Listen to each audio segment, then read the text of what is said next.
Salut à tous les passionnés d'automobile et de sensations fortes. Aujourd'hui, on plonge dans les virages glacés et les cols mythiques pour découvrir l'histoire d'une des courses les plus prestigieuses au monde, le Rallye Monte-Carlo.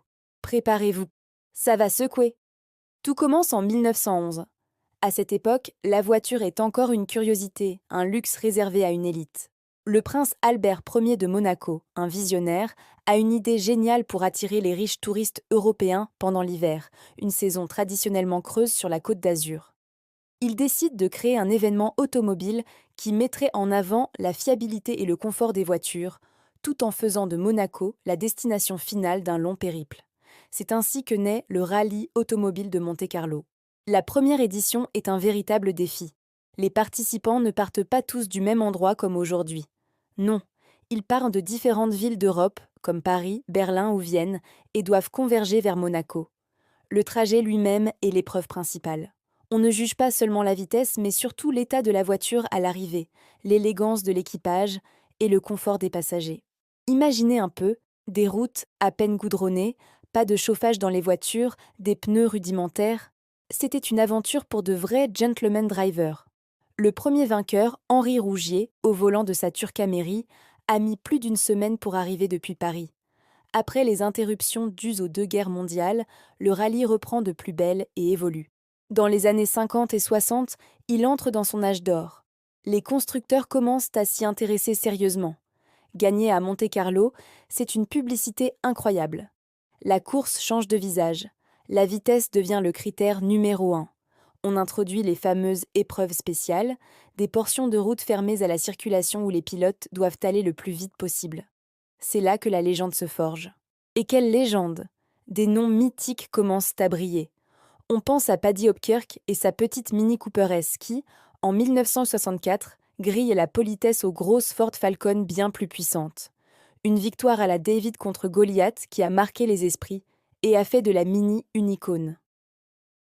Les années suivantes, les Mini continuent de dominer, même si une disqualification controversée en 1966 a fait couler beaucoup d'encre. Puis vient l'ère des sorciers et des voitures d'exception. Des marques comme Porsche, Lancia et Alpine Renault se livrent une bataille féroce sur les routes alpines. Le Monte-Carlo devient le théâtre d'exploits incroyables. Comment ne pas parler de la Lancia Stratos, cette bête de course taillée pour le rallye, qui a dominé l'épreuve au milieu des années 70 avec le talentueux Sandro Munari à son volant, ou de l'agile Alpine A110, la Berlinette, qui a offert à la France une victoire historique lors du premier championnat du monde des rallyes en 1973. L'une des particularités du Monte-Carlo, c'est sa météo imprévisible. En quelques kilomètres, les pilotes peuvent donc passer d'un asphalte sec à une route enneigée, puis à une plaque de verglas vicieuse. C'est ce qu'on appelle l'enfer blanc.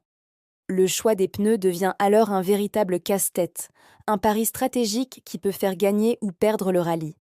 Les équipes ont des ouvreurs qui passent sur les spéciales juste avant les concurrents pour donner des informations cruciales sur l'état de la route. C'est un jeu d'échecs à haute vitesse. Un lieu est devenu emblématique de cette difficulté, le col de Turini. Cette montée sinueuse, souvent parcourue de nuit, est le juge de paix du rallye. Des milliers de spectateurs se massent sur ces pentes, bravant le froid glacial pour voir passer les bolides dans un balai de phares et de moteurs rugissants. C'est la nuit du Turini, un moment magique où la passion du rallye atteint son paroxysme. Les pilotes disent que gagner le Turini, c'est presque aussi important que de gagner le rallye lui-même. Les années 80 voient désigner l'arrivée des monstres du groupe B. Le rallye a su se réinventer. Avec les groupes A puis les World Rally Cars, la course est devenue plus sûre, mais le spectacle est resté total. Et un nom va marquer l'histoire récente du Monte-Carlo plus que tout autre, Sébastien Loeb.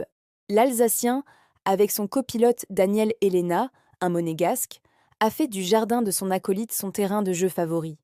Il a remporté l'épreuve à de multiples reprises, repoussant les limites et établissant des records qui semblaient inatteignables.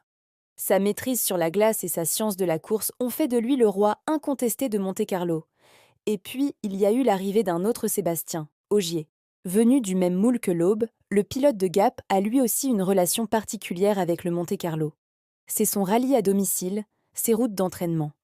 Il a pris le relais et a continué à faire briller les couleurs françaises au sommet du podium, se livrant à des batailles mémorables avec Loeb lui-même lors du retour ponctuel de ce dernier.